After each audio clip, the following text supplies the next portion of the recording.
berbagi aksi nyata budaya positif yang akan kita laksanakan di sekolah.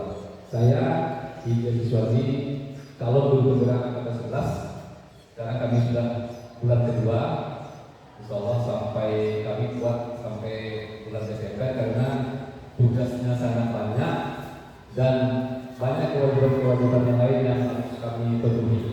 Nah, hari ini kami sengaja mengundang Bapak Ibu ke sini dalam aksi berbagi ini. Nah, izinkan saya ke materi. Materi kita hari ini adalah budaya positif. Mohon maaf saya sedikit ya. Nah, kita sebagai guru harus membudayakan budaya positif. Pertama, poin A yaitu berubah paradigma belajar. Nah, waktu zaman saya sekolah dulu, semuanya berpusat pada guru. Nah, hari ini kita mendapatkan paradigma baru yaitu pendidikan harus berpusat pada murid. Yang lumayan berpusat pada murid.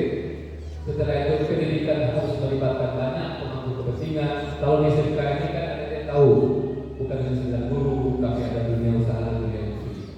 Nah, di sini kami juga di SMK 4 ini juga membuat namanya matching link and match kurikulum. Kami mengundang dunia usaha dan industri. Kita tanya industri apa saja yang Bapak Ibu butuhkan. Ya. Nah, setelah itu pemanfaatan teknologi pendidikan di SMK 4 ini juga menggunakan KRS sama dengan perguruan tinggi lain, ujian no paperless. Paperless ya, paperless tidak pakai kertas, pakai gadget. Ya, itu yang membuat kami memanfaatkan teknologi dalam pendidikan dan rata-rata guru memakai versi virtual. Setelah itu mindset kita sekarang itu pendidikan adalah sebuah investasi. Investasi itu biasanya selama ini orang berpikiran adalah emas, emas dan emas. Nah, dalam kondisi seperti ini kita dari generasi pendidikan dari generasi, tamat di SMA, tamat di D3, tamat nanti S1, gajinya kan beda-beda. Tapi bukan karena dia S1 gajinya sudah tidak. Tapi kita harus mindset kita berubah bahwasanya pendidikan adalah sebuah investasi. Nah, tujuan disiplin positif adalah untuk mendapatkan motivasi kepada murid untuk menghargai diri sendiri. Kita akan berhasil apabila menghargai diri kita sendiri. Ya, menghargai diri sendiri. Setelah itu makna disiplin di sini adalah kepatuhan atas aturan tertentu. Ini yang perlu kita garis bawahi. Kunci kebersihan dan disiplin. Nah, kita sebagai guru, kita semua di ruang sebagai guru, kita harus mendisiplinkan diri kita terlebih dahulu. Nah, mungkin murid kita nanti kita harus dulu disiplin, sementara kita belum disiplin. Ya. Nah, kita lanjut. Di dalam proses belajar mengajar, kita harus punya hubungan empati. Empati yang berpikiran apa itu? Kalau pikir apa empati itu? Apa? Empati. Memahami orang lain, memahami, memposisikan diri kita sama dengan orang lain. Misalnya orang sedang teraniaya, kita tidak boleh mengetawakan, tapi kita seolah-olah kita merasakan penderitaannya, kita merasakan kebahagiaannya, ya. Nah, penguatan pikiran positif, pemecahan masalah bersama, setelah itu dan lain sebagainya. Nah, kita sebagai manusia butuh pujian. Nah, siswa kita juga seperti itu, memberi penghargaan. Kadang kita beri penghargaan buku, pena, atau diberi teh gelas, kan ada masalah juga. Rugi kita 1.000, 2.000, tapi anak senang. Ibuku saya kasih minum tadi. Ya. Nah, itu tujuan kami WWK Rumai bahwasanya budaya positif ini sekolah harus kita tingkatkan. Kita harus berpikiran positif. Kalau dan kita harus juga melibatkan orang tua dalam pendidikan ini. Ya. Nah, kita lanjutkan manfaat disiplin. meningkatkan motivasi pada siswa, membangun hubungan positif antara guru dan siswa, hubungan positif. Jadi positif juga menciptakan lingkungan belajar yang kondusif. Mohon maaf kalau misalnya kata ini mungkin yang kondusif itu masalah panas. Kita berdiri di lahan yang luas, tetapi penghijauan belum ada. Nah, bagi kita ini guru di sini, yang paling penting itu sekarang gimana kita menciptakan suasana yang nyaman. Kalau panas pasti panas. Saya yakin Bu Mei merasakan panas, saya merasakan panas yang sedang apalagi dua. Ibu-ibu bapak-bapak sini kan dua mengajar, ya. Ya, lingkungan belajar itu tidak kondusif lagi, tapi gimana teknik kita untuk menciptakan hal tersebut, ya.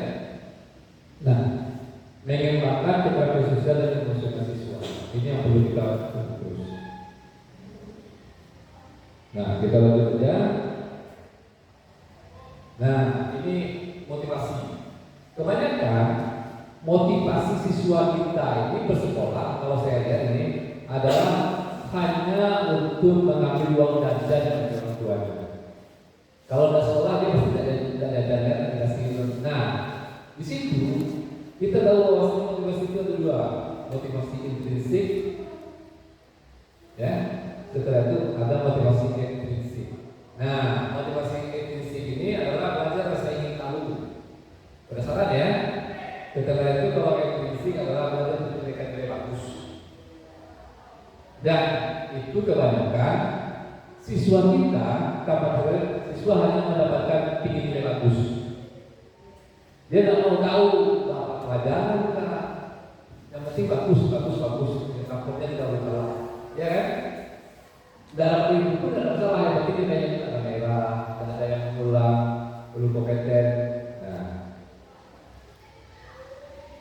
Nah, kita lanjut hubungan kita dengan siswa. Pertama, kita mengenal 5 kebutuhan dasar manusia. Pertama itu kebutuhan bertahan hidup. Kebutuhan adalah kesehatan, rumah, makanan. Kalau salah satu kebutuhan ini tidak terpenuhi, maka siswa kita juga tidak akan konsen belajarnya. Kebutuhan biologis, reproduksi, bagi yang sudah puber memerlukan kebutuhan reproduksi. Orang yang berumah tangga, ya. Setelah itu yang kedua adalah kebutuhan rasa sayang, rasa ingin terima. Ini kebanyakan kalau kita lihat siswa kita kan usianya kan 15, 16, 17, 18. Itu adalah masa puber, masa darah yang bergejolak. Di situ peran kita sebagai guru untuk mengelola rasa tersebut di siswa kita. Selanjutnya, rasa kebutuhan penguasaan, menjadi senior. Yang kita lihat kasus bullying di mana-mana. Nah, itu adalah sikap kebutuhan dasar manusia seperti itu. Bahwasanya kebutuhan pengakuan, saya ketua, saya senior, saya TPBO, orang-orang paling bangga di sini, gitu ya. Nah, itu adalah sebuah kebutuhan yang sangat manusiawi sekali. Setelah itu ada kebutuhan kebebasan. Manusia kalau tanpa dilarang-larang, dia tambah nekat.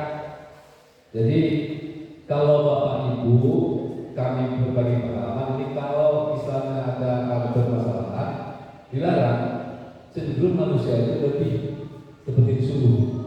Itu yang sering terjadi. Nah, dan ini adalah kebutuhan dasar yang terakhir, kesenangan bermain game, bermain Mobile Legends, Free Fire, Depo, dan sebagainya. Pertukaran uang pidana. Nah, ini yang adalah kebutuhan dasar manusia. Setelah itu yang paling penting sekarang, intinya kami belajar di 3D dalam posisi kontrol restitusi. Restitusi itu adalah konsep dalam pendidikan berfokus pengembangan tanggung jawab dan kemandirian peserta didik.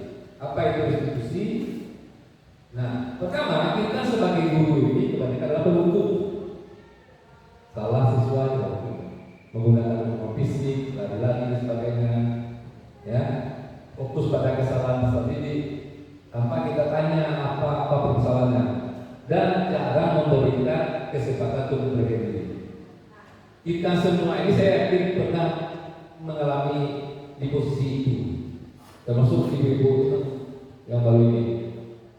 Setelah itu membuat rasa bersalah. Kamu seperti ini, kamu seperti ini, kamu seperti ini, kan sesuatu yang bersalah.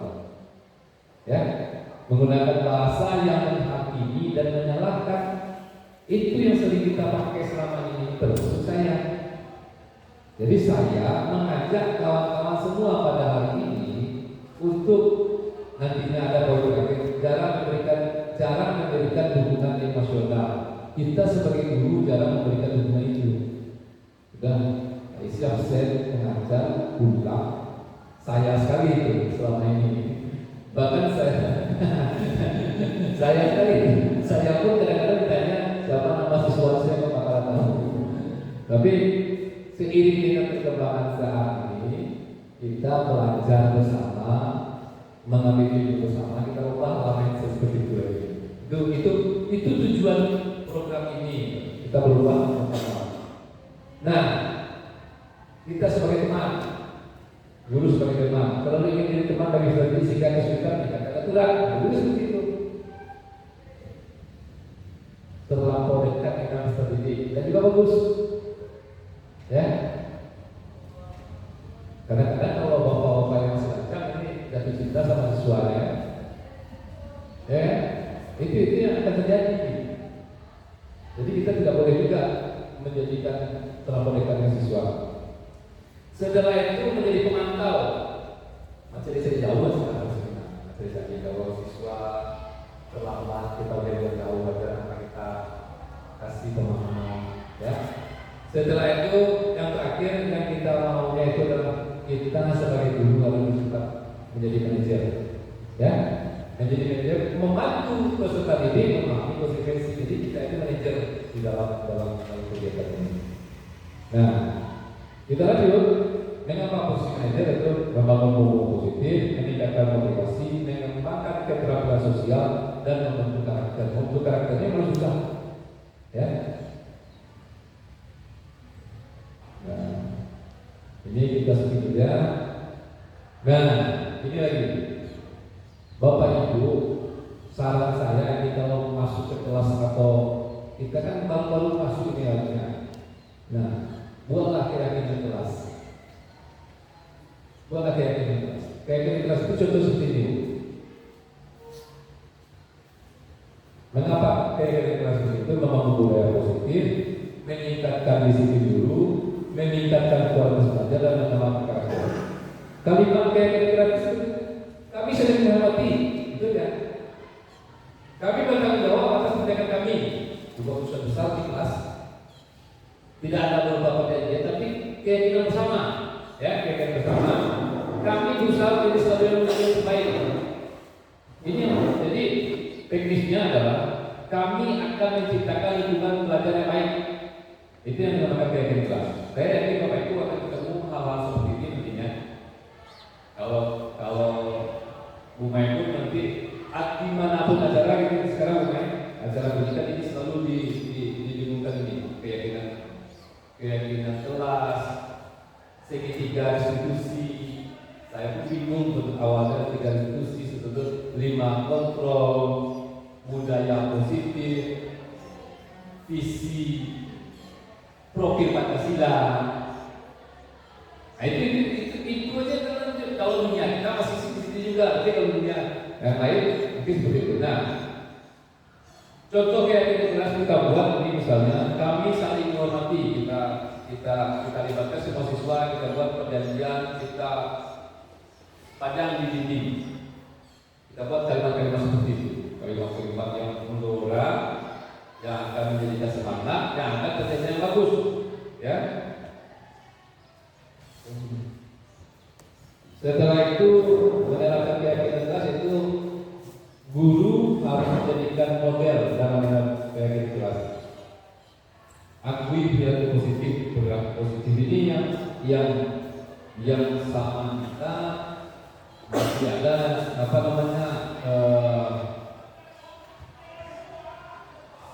jiwa-jiwa kita yang belum bersih, sehingga apa yang didapat siswa itu bermasalah juga nantinya. Setelah itu bantu siswa untuk memahami konsekuensi. Nah, lanjut kemudian. Manfaat kegiatan kelas adalah melibatkan orang tua, membangun komunitas kelas. Setelah itu menyayangi siswa dalam kehidupan sosial. Karena siswa ini bukan hanya di sekolah, tapi juga di rumah, di sosial, di sekelilingnya. Nah, ini yang harus kita buat keyakinan kelas. Jadi Bapak Ibu nanti, Bapak Ibu kan baru beberapa hari masuk kelas ini. Ya. Nah, kita bisa membuat seperti ini. Misalnya komitmennya membuang sampah pada tempatnya. Kalau SD itu, tapi kalau kita di sini boleh minum di dalam kelas asal membuang sampah pada tempatnya, itu boleh juga gitu. Kita tidak apa-apa. Boleh permisi atau ke belakang masing-masing kalau masuk satu plus satu. Tidak bersama-sama. Nah, itu yang masuk dengan keyakinan kelas. Tidak menentek. Mau nggak siswa membuat seperti itu? Keyakinan kelasnya tidak menentek. Nah, mau disuarakan dia mau inginnya bekerja sama aja ya. Nah, di mana teknis Bapak Ibu untuk membuat seperti itu? Silakan. Lanjut.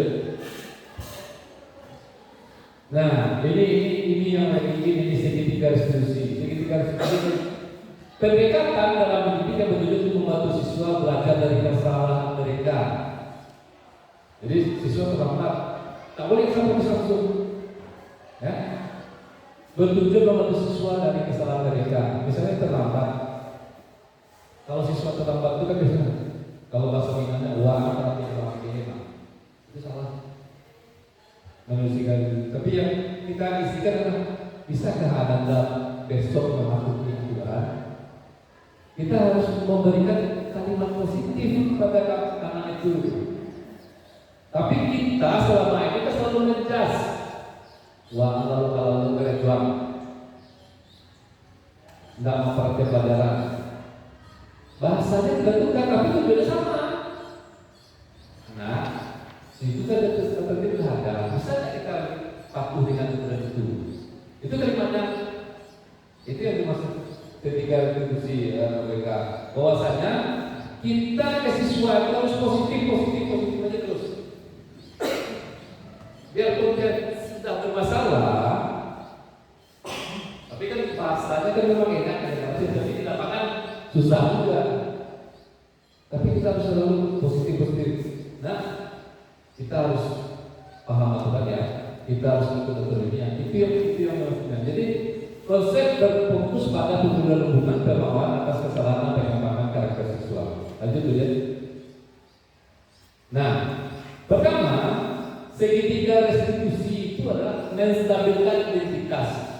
Misalnya ada siswa salah, membantu siswa merasa diterima dan dihargai. Siswa salah, terlambat, bahasa kita terima lembut. Kita rangkul dan dalam itu yang sesuai dengan visioner dalam kehidupan. Itu tujuan segitiga restitusi itu. Ya, semua orang pernah terlambat, tapi besok jangan berhentian. Nah, itu segitiga restitusi itu.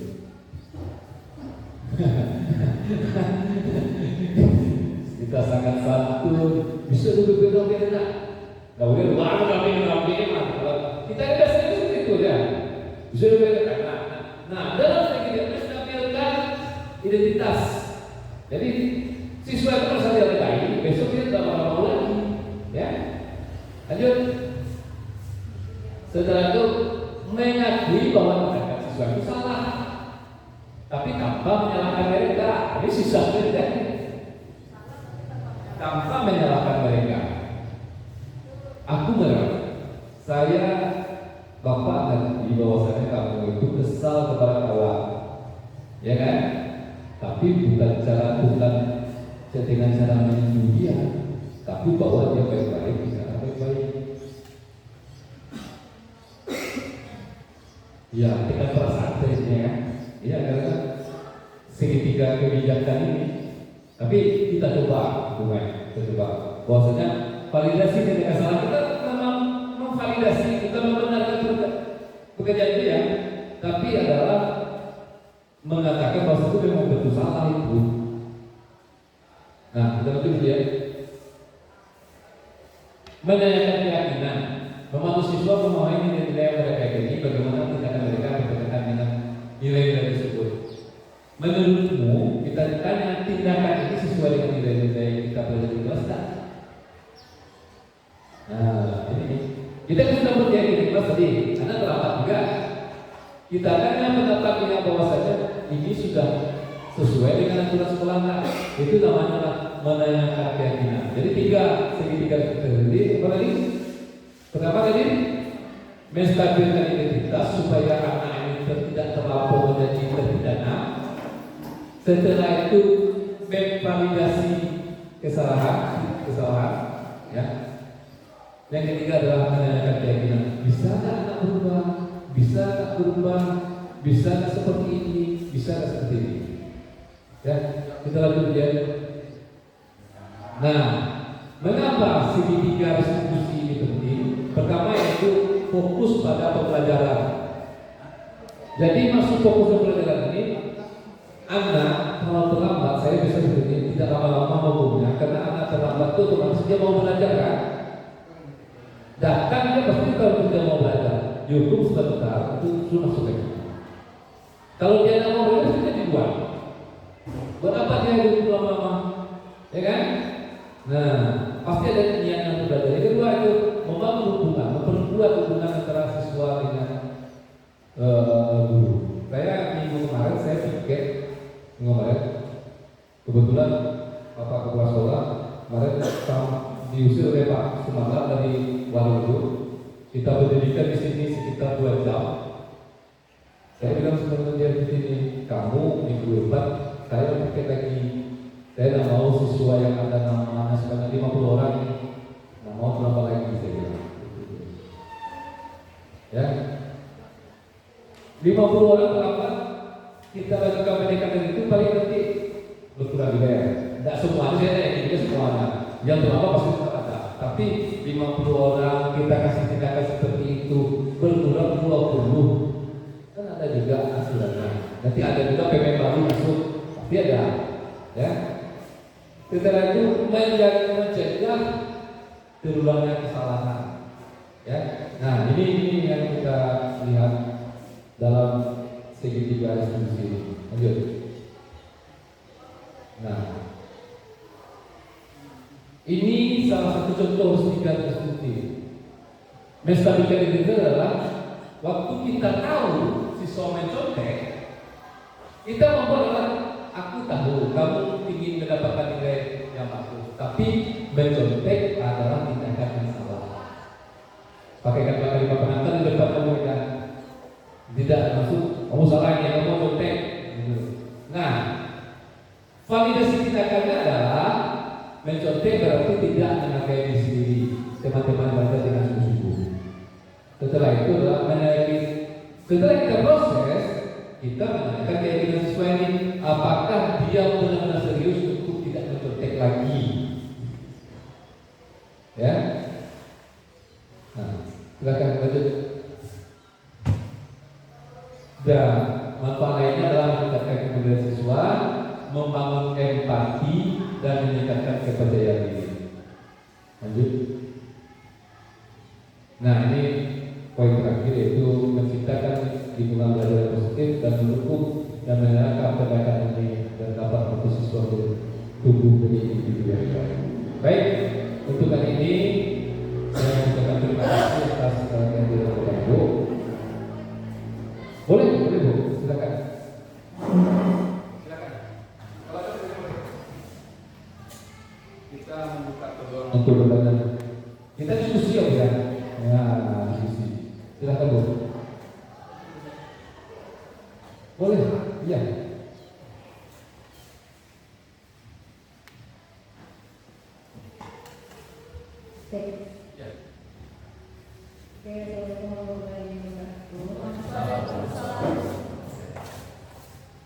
Sebuah perubahan besar ketika Bapak Andi sudah menjadi guru penggerak. Semoga ada perubahan setelah ini. Saya tertarik dengan strategi pembelajaran yang ada di program guru penggerak. Kita diwajibkan untuk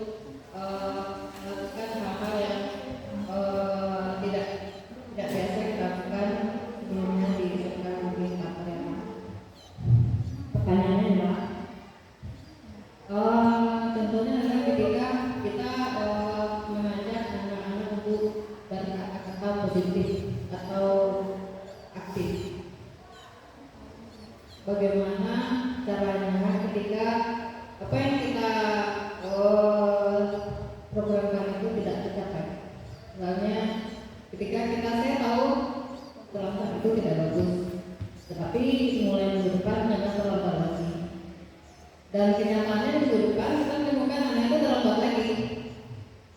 Itu adalah masalah. Kemudian ketika mereka kita ajak untuk berpikir positif. Contohnya adalah ketika dia belajar, apa yang kita bicarakan itu tidak nyambung dengan apa yang mereka dapat. Karena sumber daya manusia anak itu di bawah rata-rata. Ya, itu bagaimana cara menyikapinya. Kemudian yang terakhir adalah selamat dulu buat Bang Widya Situandi karena sudah jadi guru penggerak. Sebentar lagi akan jadi kepala sekolah. Amin. Kemudian juga calon kepala sekolah juga, karena satu-satunya jalan tol untuk menjadi kepala sekolah adalah guru penggerak. Semoga saya mendapatkan jawaban yang bagus untuk nanti. Assalamualaikum warahmatullahi wabarakatuh. Baik, terima kasih Bu Eka atas pertanyaan sharingnya. Kami juga menghadapi kendala masalah budaya positif ini karena mindset siswa kita itu sudah terpaku bahwasanya kalau tidak keras itu benar-benar. Nah itu masalahnya. Apalagi di SMK ini di sisi kepala siswa itu adalah kita harus keras.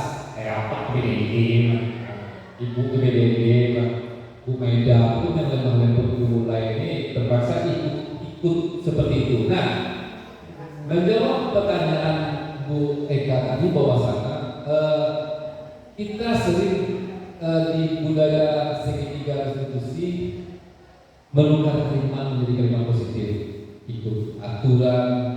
Pokoknya kalau kalimat negatif itu tidak perlu kita pakai lagi, gitu kan? Nah, saya tidak ingin jadi orang apatis, BK. Saya hanya ingin mengajak kita semua di sini.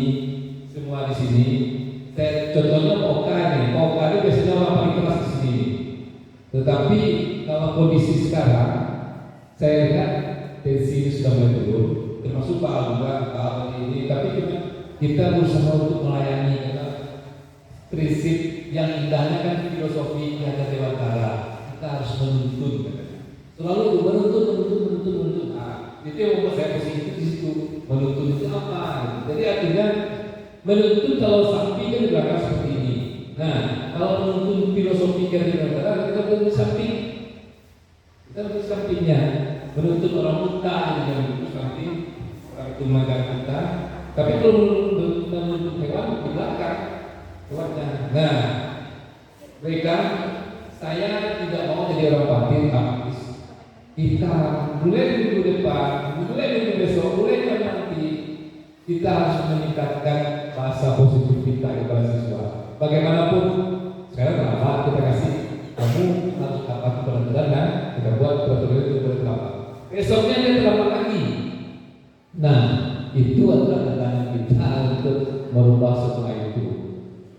Ya, karena jawaban yang lain karena selalu berusaha. Tapi saya yakin setiap kesempatan kita budaya positif ini selalu akan ditegakkan.